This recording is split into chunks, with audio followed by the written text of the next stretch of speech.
Well, I'll be back from the break. You're still watching Business Today. We now talk matters new fuel tax levy. Musalia Mudavadi, the Prime Cabinet Secretary, has defended the new fuel VAT rates, arguing that it is simpler to make such difficult decisions early in any administration. He also justified the proposed requirement that is quickly in advance of an appeal while making his remarks at the Institute of Certified Public Accountants at the 40th Annual Conference. Details in this report. Makofi tafadhali. Karibu sana our Prime Cabinet Minister. As cautioning Kenyans to gird or prepare themselves for hard times for the now, and how the resuscitation of the economy will take approximately 2 years. I want to assure you, I haven't been misquoted. I stand by that. Musalia Mudavadi, the Prime Cabinet Secretary, has stated that the government hopes to generate 70 billion Kenyan shillings from the proposed 16% VAT hike on petrol, firmly declaring that the plan as it is laid out in the 2023-2024 budget law is inevitable. He goes on to say that the government must raise taxes on Kenyans in order to address the country's 1.5 trillion debt portfolio, which is due in large part of rising levels of corruption. Economic recovery strategies for inclusive growth and government priorities for the financial year 2023-2024. In the financial year 2023-2024, the medium-term budget emphasis is on revenue mobilization, including policies to bring on board additional revenue while containing growth in expenditures. The focus during the medium-term fiscal framework will be A, to have real GDP growth at about 6% or just slightly above it of GDP, protecting competitiveness so that the interest rate and exchange rates are stable and predictable, gradual improvement in revenue collection to over 18% of the GDP, and gradual reduction in expenditures to about 23% of GDP in line with the fiscal consolidation policy. The bill, which is presently being discussed by the Finance and National Planning Committee, aims to undo a decision reached in 2018 to decrease the VAT on petrol to 8% in order to give Kenyans a break. If the Finance Bill 2023-2024 is approved by Parliament, Kenyans will continue to suffer at the gas pump as the price of petrol will increase by more than 10 Kenyan shillings. These measures are part of our bottom-up economic transformation agenda that seeks to increase investments in agriculture, micro, small and medium enterprises, housing and settlement, healthcare, and digital superhighway and the creative industry. We recognize that the fiscal space is tight, giving us very little legroom to maneuver. We therefore need to prioritize our interventions, targeting critical areas of the economy. We strongly believe that these are the key drivers that will transform our economy and livelihoods. The VAT on fuel will double to 16% as a result of a provision that tries to harmonize the VAT statute, which means that the price of fuel in the country will increase by more than 13 Kenyan shillings per litre based on current pricing. This implies that other commonly used commodities that Kenyans purchase will be affected, necessitating the involvement of accountants to direct the treasury. Accountants have many roles to play in the development of our economy. The growth and development of our economies hinge on how resources are judiciously managed and multiplied. The new fuel VAT will have an impact on Kenya's ability to purchase petrol because the country is now experiencing a severe lack of US dollars, mostly as a result of pressure from external debt repayments. Due to the need for the government to reduce its external debt, the value-added tax is therefore unavoidable. Naomi Mtumba, Smart 24 TV, Business Today. Well, the Uganda National Roads Authority is facing criticism for its failure to meet the promised 3-week deadline to repair the Kabale-Kisoro Road, which was recently damaged by landslides. The road collapse occurred on May 4, 2023, near Hamurawa Town Council, prompting UNRA to initiate construction works. We have the details.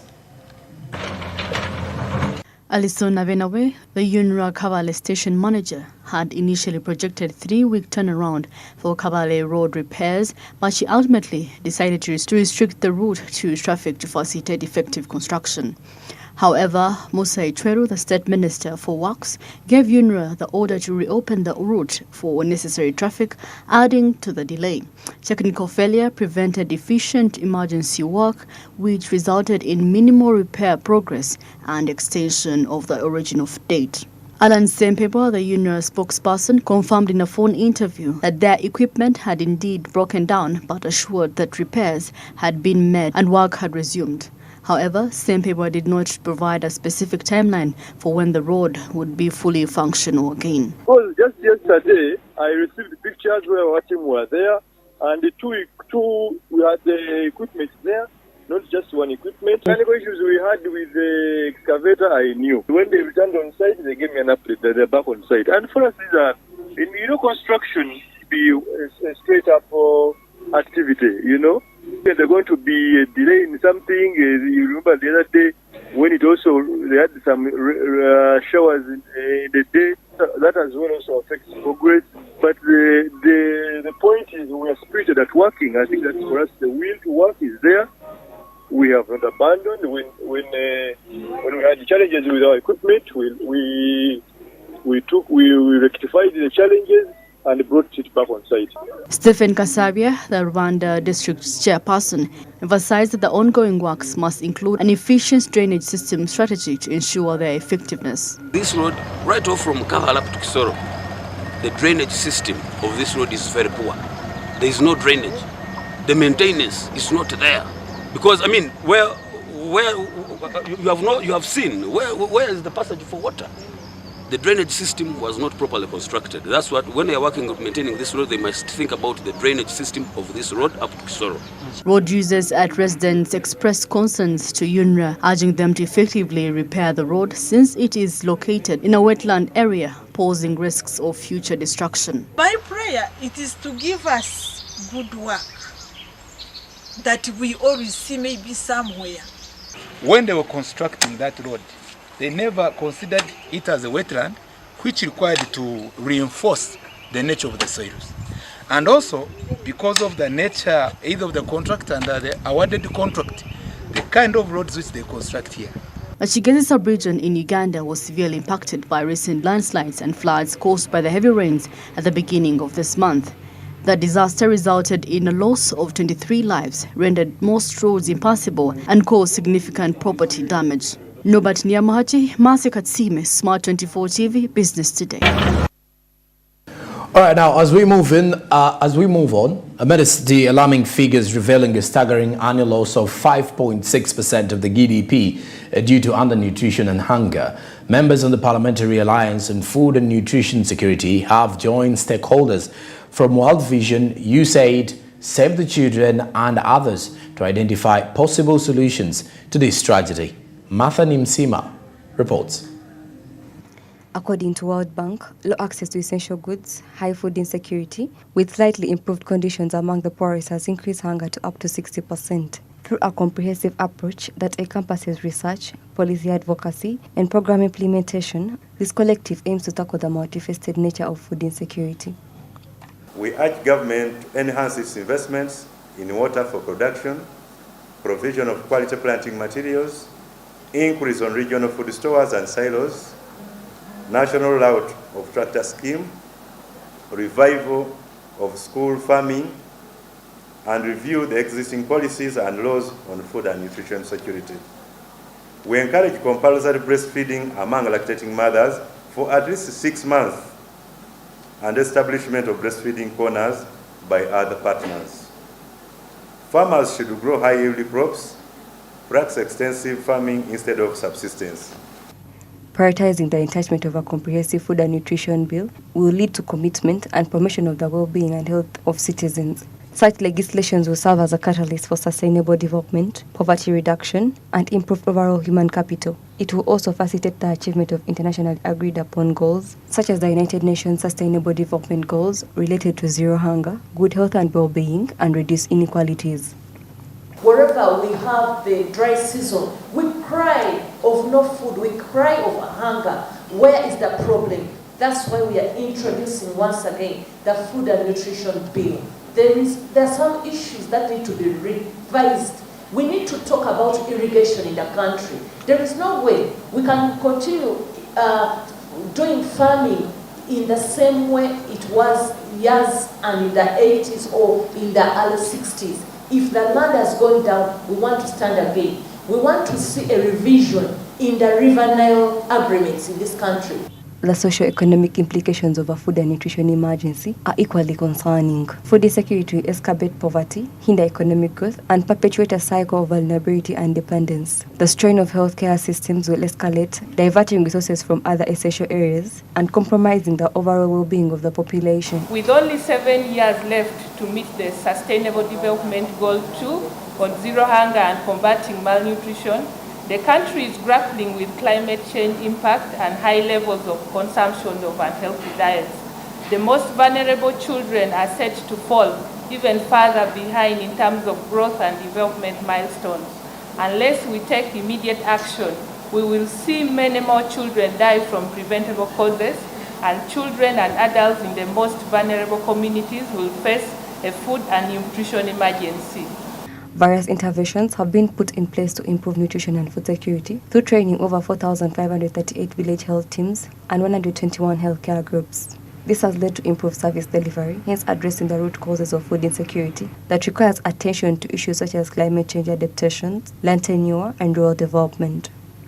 The cost of hunger in Africa study in Uganda 2013 established that malnutrition is associated with 15% of all under 5 mortalities.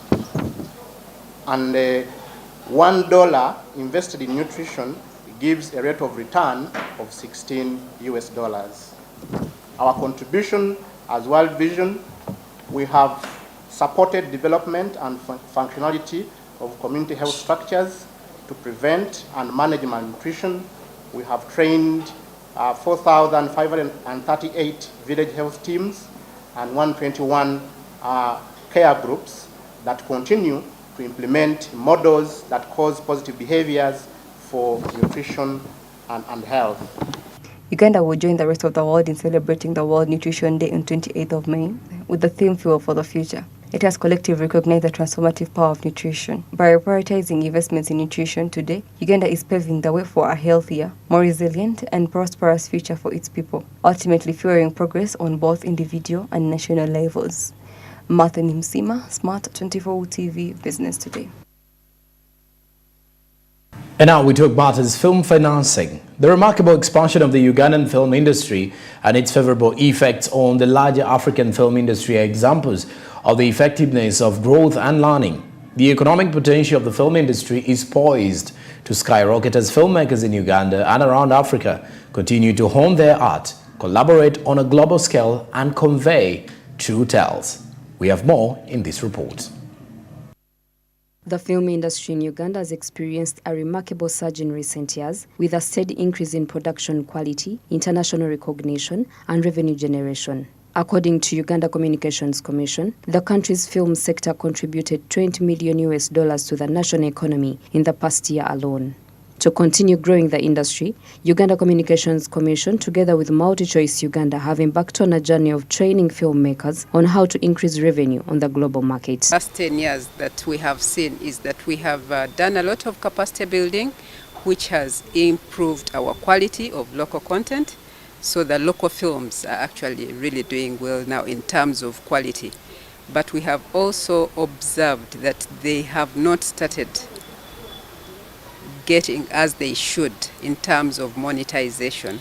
So one of the key workshops for this 10th edition has been business of film, to train the filmmakers that after making your film, how do you get money out of your film? Because then that is when it becomes a real business. So specialized in what we are doing. Don't be the director, don't be the producer, at the same time you're the main actor, at the same time you're the main sound guy, at the same time, okay? That way, those productions are going to die. Because again, once you have more and more coming to you, you're going to get stretched out, you're going to get stressed, and that's how we hear people doing all sorts of unusual things because of the mental illness. All right? But also quality goes down. So what are we saying? Let us learn and have a spirit of collaboration. It's okay for you to pass on the production to someone else and just come and keep monitoring. Sub-lease it or subcontract, whatever the case is. Okay, people and collaborate. You be the director, get a producer to support you, get a sound person, a set designer to help you. Don't be the one trying to do everything. All right? So very quickly, I'll speak about just 2-3 things. One is around what we do as Multi-Choice to support filmmakers. We have a program called Multi-Choice Talent Factory, and it's basically in three parts. One is what we call the Multi-Choice Talent Factory Academy. All right? What the academy does is, we have actually 4 of them in the whole of Africa. One in South Africa, one in Lusaka, one in Nairobi, one in Lagos. Now, as East Africa, we're actually tied, as Uganda, we're tied to the East Africa Academy, which is based in Nairobi. And each year, we take up to 4 Ugandans, 2 ladies, 2 gentlemen, to Nairobi for a full year training. Global film market stood at $230 billion in 2020, which is projected to be at $318 billion in 2025 and $410 billion by 2030. This is due to advances in technology and demand for mobile viewing, indicating a surge in local film industries, thus contributing to a significant boost in Africa's film business, with an estimated 8% increase in film production revenue across the continent in the past year. As a result, Africa film industry is now better equipped to compete on a global scale, attracting investment and capturing the attention of international audiences. How funding and financing of film and TV is happening in Uganda. We're seeing a lot of money coming into the industry, and what this workshop is really doing is showing us how to channel that funding, how to request for that funding, how to package it. To empower them, like how we are doing right now through trainings and workshops, to ensure that our filmmakers have the right skills, the right knowledge to create the right content which can be sold out there. And we work with the filmmakers directly. We invite them usually for these workshops. We put out a call on our website, and the different categories, directors, producers, actors, depending on the workshop, they register and then come and participate in the workshops free of charge. This is done for free through our partners in different areas. Like this one is entirely free by Multi-Choice Uganda. The economic potential of the film sector in Africa cannot be overstated. According to Africa Development Bank, creative economy, which includes the film industry, has potential to contribute $25 million to Africa's GDP by 2030. This projection underscores immense opportunities that lie within the sector, and the progress made in Uganda serves as a promising indicator for the future of African cinema. Naomi Mtumba, Smart 24 TV, Business Today. Our focus now turns to culture tourism growth. Culture tourism, an often overlooked aspect, has emerged as a vital contributor to the growth of Uganda's GDP. The recent statistics reveal a remarkable surge in the popularity and economic impact of culture tourism, unveiling wealth of opportunities for the nation's economy. The sector now employs over 200,000 Ugandans, representing an employment growth rate of over 15%. We have details in this report. According to latest data from Ministry of Tourism, Wildlife and Antiquities, revenue generated from culture tourism has grown by an outstanding 25% annually.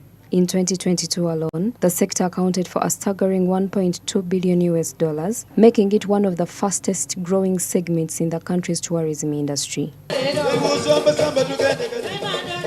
Over the years, culture tourism in Uganda has experienced an impressive growth trajectory, outpacing expectations and capturing the interest of both domestic and international travelers, playing a significant role in driving Uganda's economic growth.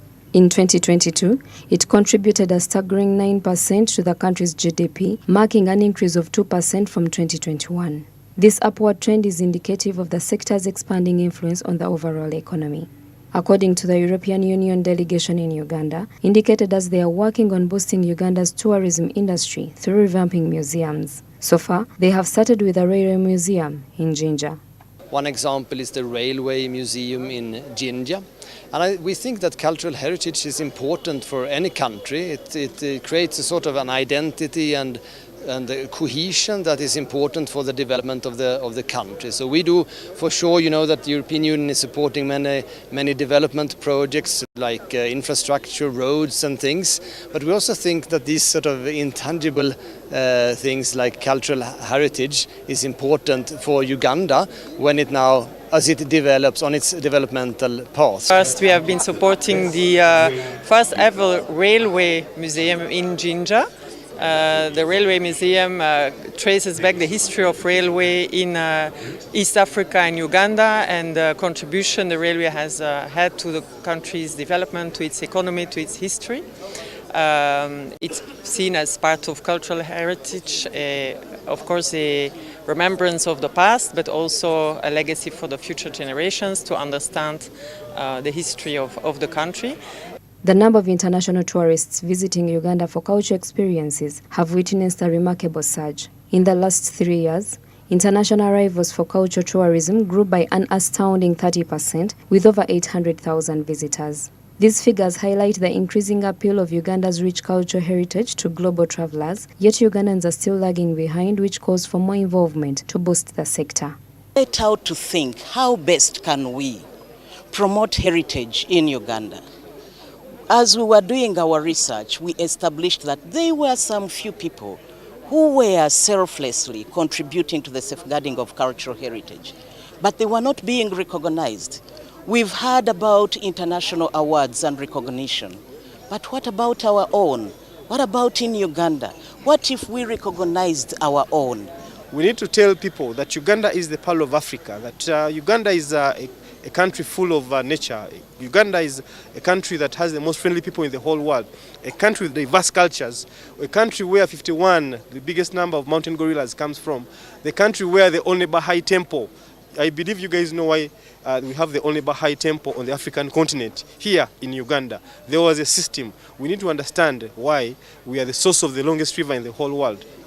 We need to talk about all this so that we tell even the people who are living now, the young kids, for preservation of our culture, heritage, for the conservation of nature, for now and for future generations. And we hope and appreciate that even the government of Uganda can pick it up from where we are and even magnify it and make it bigger and better to recognize and appreciate the efforts of our own people and what they are doing to safeguard our heritage. Culture tourism has evolved into a powerful job creation engine, providing new opportunities and lives for local communities. Over 200,000 Ugandans are currently employed in the sector, indicating a 15% increase in employment over the last 5 years. This employment development not only improves individual well-being, but also strengthens the nation's broader socio-economic fabric. Naomi Mtumba, Smart 24 TV, Business Today. All right, thank you very much for being part of Business Today. But first, let's have a recap of our top stories. In our headlines tonight, the construction of the highly anticipated Kampala-Jinja Expressway is set to commence after expected complete land acquisition by July 2023. Instead of Uganda's debt to GDP, Uganda's debt burden worries Ugandans as it stands at 80 trillion shillings, causing implications for borrowing to finance the financial bank. And also, the inquiry into expired courses has been suspended. Due to legal concerns, the Parliamentary Committee on Education suspended its inquiry on the topic of expired courses.